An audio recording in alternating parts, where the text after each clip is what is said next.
طالبای او دوره با این دوره فرق داره. در او دوره تلویزیون ها را کتبر میزدن.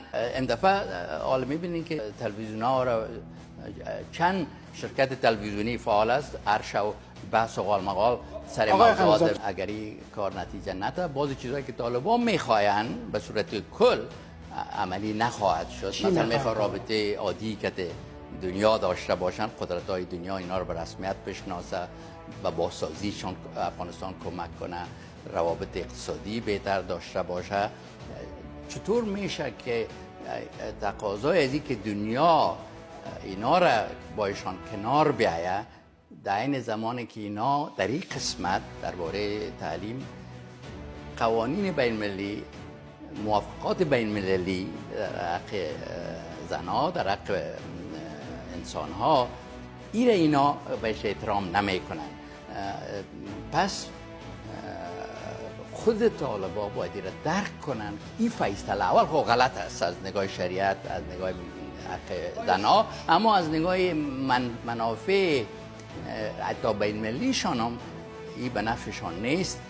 این یک نقطه سیاه، یک نقطه ضعیف، یک نقطه بسیار بد که سر کارهای مثبتی که یا حتی در این دوره صورت گرفته تا به حال تاثیر منفی داره. آیا شما با طالبان در این مورد صحبت کردین؟ مکاتب باز خواهد شد؟ من امیدوار هستم، گرچه برای من چند دفعه گفتن که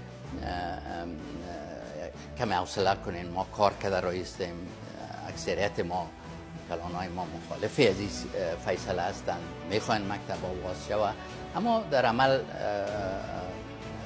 تا وقتی که این کار عملا صورت نگیره ما قانع نیستم و شدیداً مخالفت میکنم با این زنها که اعتراض دارن در خیابان ها میبرن، اونا استدلالشی است که اصلا فکر طالبان در مورد زنها تغییر نکرده. ملا هبت الله که رهبر طالباست نمیخواد که زنها درس بخوانه، آزادی داشته باشد. همون طالبای دوره اول است و این صحبت ها و وعده هایی که میگن آقای خلیلزاد، آقای استانکزی اینا داده بود، اینا وعده هایی بود که واقعی نبود. اول خب من به نمایندگی از طالبان هیچ وقت وعده ندادیم، چون ما از نگاه از طرف دولت امریکا سیاست امریکا در این قسمت واضح هست، بود و خواهد بود.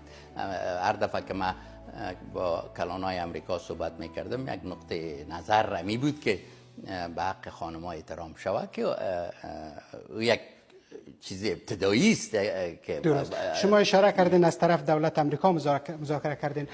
درست است. برای این زمان مچی که کلانهای طالب که در دوحه بودن خودشان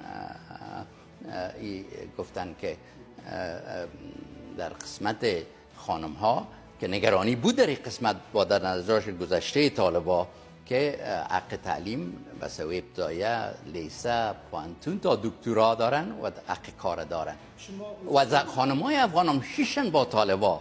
اینطور نبود که تنها خارجی هایی گپ میزنن، اعضای اما شیشتن. منتها عباس استانکزی با اونا گفتن که شما میتونین کار کنید. بله. شما میتونین مکتب برید. بله. واقعیت چنین چیزی نبوده. طبعا خب من نمیخوام چیزی بگویم که تو نشان بده که من میگم ای بد نیست، ای کار صورت ده، ای کار بسیار بد است. اما میشه که در جاهای دیگه هم وعده های داده میشه و در میدان عملی باز کارها صورت نمیگیره. پس باز تغییرات دیگه طالبا از گذشته اول فرق داره. در این قسمت منفی، اما در وعده های دیگه که دادن او طالبای او دوره با این دوره فرق داره. در او دوره تلویزیون ها را کتبر میزدن و این دفعه حالا میبینین که تلویزیون ها را چند شرکت تلویزیونی فعال است. هر شو بحث و قالمقال سر موضوعات